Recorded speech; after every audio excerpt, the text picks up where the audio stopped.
S obzirom da je u današnje vrijeme bilo kakva ušteda dobro došla, mi smo se odlučili isprobati sadnju krompira koristeći samo koru.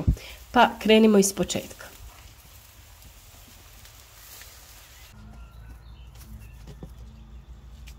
Glavna prednost ovog načina uzgoja je ta što se krompir iskoristi za kuhanje, a kora se koristi za sadnju.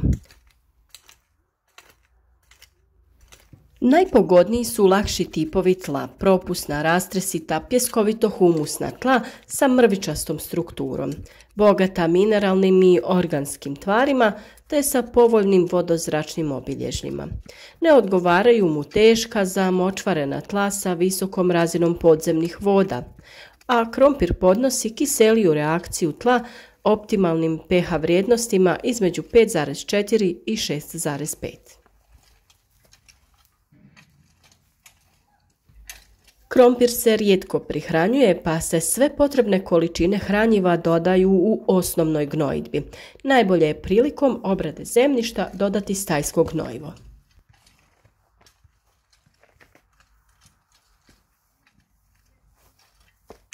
Mi smo samo lagano prekopali zemljište jer je zemlja dosta rahla i dodali smo stajsko gnojivo i sve to dobro izmiješali.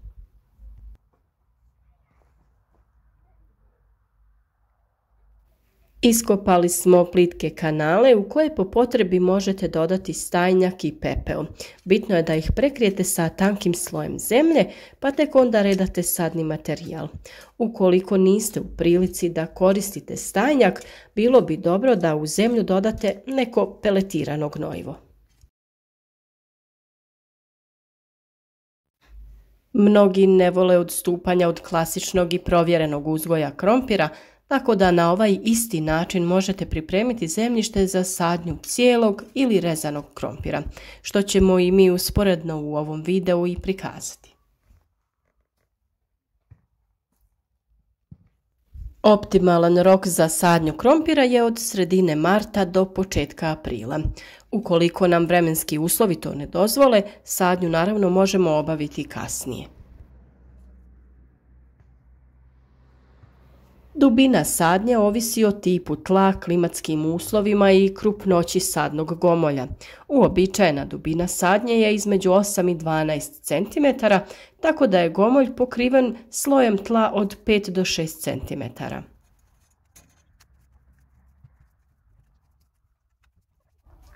Razmak između gomolja možete raditi na nekih 20 cm, ali radi sigurnosti možda je bolje koru redati malo gušće. Mi smo koru redali u neprekidnom nizu kako bi bili sigurni da će dosta gusto niknuti. Radi same usporedbe, u jednom redu koristit ćemo koru, u drugom cijeli krompir, a u trećem krompir koji smo rezali. O pravilnom načinu rezanja krompira također imate detaljan video na kanalu, pa poslušajte sve o toj temi i odradite to na pravilan način. U sva tri ova slučaja koristit ćemo jednak postupak sadnje kako bi se uvjerili imali razlike. Znači, jednak je postupak, jednaka dubina sadnje. Razmak je jednak kod konvencionalnog načina, a ljuske smo ipak redali u neprekidnom nizu. S obzirom da krompir u ovo vrijeme klija, lako koru možemo iskoristiti. Ono što je važno je da koru gulimo malo deblje kako bi na kori bilo i malo mesa krompira. Kada bi koru gulili skroz tanko, ona bi brzo istrunula. A prilikom samog guljenja bitno je koristiti nož, a ne neku spravu za guljenje kako ne bi oštetili klice.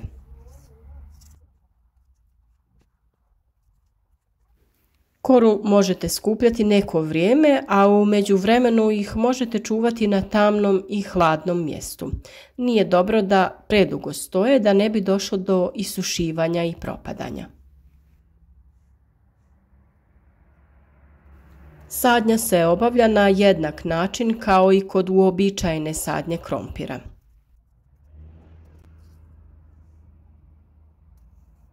Ono što je naravno jako bitno je da krompir koji koristite ima klice.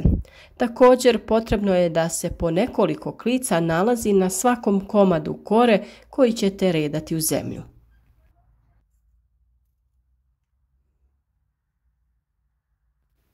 Krompir možemo i rezati po pola i na taj način također smanjiti potrošnju sadnog materijala. Ono što je u ovom slučaju bitno je da na svakoj polovini imamo po nekoliko klica.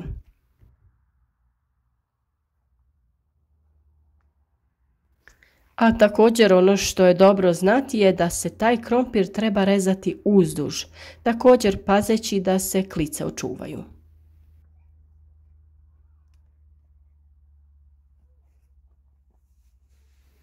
Sve savjete o uzgoju krompira pronađite na našem kanalu, pa sve te preporuke možete iskoristiti i prilikom sadnje krompira koristeći samo koru.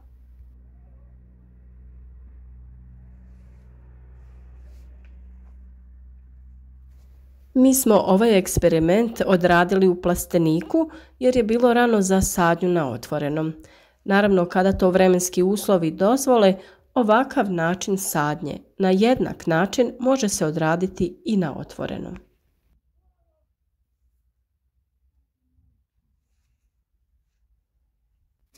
Bitno je također prilikom rada paziti da se očuvaju klice i da ne dođe do njihovog otpadanja, jer tada je taj sadni materijal beskoristan i neće se razviti.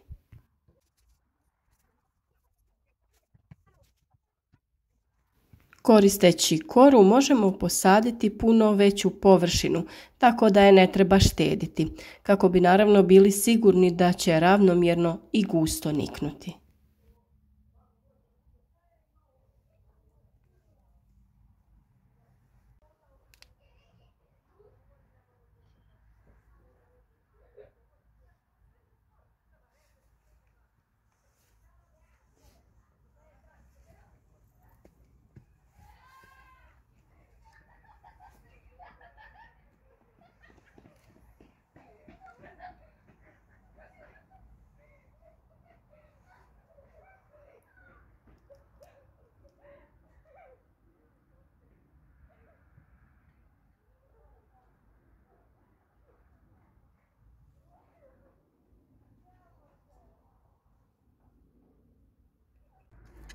Nakon što smo sve poredali na željeni razmak, nagrnuti ćemo zemlju ravnomjerno. Nije potreban prevelik sloj zemlje kako bi krompir što prije niknuo.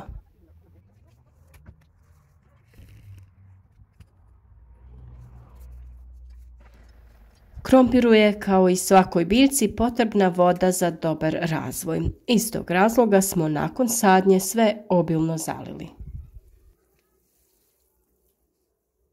Kako bi krompiru osigurali adekvatne uslove, odlučili smo na njega staviti slamu kako bi zemljište zadržalo vlagu i optimalnu temperaturu. Nekoliko puta smo zalijevali krompir kako bi mu osigurali vlagu i kako bi ga prije potaknuli na razvoj. Naravno, prvo je niknuo krompir kojeg smo sadili na tradicionalan način, ali ni krompir iz ljuske nije puno kasnio. Evidentno je to sporiji proces nicanja, te u rastu krompir iz ljuske zaostaje za cijelim i rezanim krompirom. Ipak ovakav način sijanja se može primjenjivati, ali bi tlo u svakom slučaju trebalo biti dosta rahlo. Na taj način bi ovako sađen krompir lakše niknuo i napredovao. Krompir iz ljuske je skoro potpuno izniknuo, ali je zelena masa nešto manja u usporedbi sa ostalim redovima koji brže napreduju. Vjerujemo da je razlog tome manja početna masa sadnog materijala i manja sposobnost upijanja vlage i hranjiva. Sada smo se uvjerili da je ovaj eksperiment bio uspješan i da je moguće uzgojiti krompir koristeći samo koru. Mi smo krompir iz zemlje vadili nešto ranije jer smo morali osloboditi prostor za sadnju drugog povrća u plasteniku, pa on nije dostigao svoju punu zrelost i veličinu. Više je to bio mladi krompir, ali je više nego ispunio naša očekivanja. Ni u kom pogledu krompir koji smo sadili iz ljuski nije zaostajao za onim koji je sađen iz cijelih gomolja. Za ovo kratko vrijeme koje je bio u zemlji, kao što je to i inače slučaj, imali smo nešto sitnije krompira, ali je dosta gomolja već dostiglo svoju punu veličinu. Samim tim smo se uvjerili da je ovakav način uštede sadnog materijala vrlo uspješan i koristan. Ukoliko ste i vi možda već isprobali ovu metodu uzgoja krompira, pišite nam u komentarima koliko ste bili uspješni. Vjerujem da na uspješnost djeluju mnogo raznih faktora poput stanja zemljišta, vlažnosti, hranjivih tvari i kvalitete sadnog materijala. Ako pratite naš kanal, sigurna sam da ćete ovdje pronaći mnoge korisne savjete za uspješnu proizvodnju krompira. Ako do sada već niste, zapratite naš kanal i iskoristite savjete koje nudimo.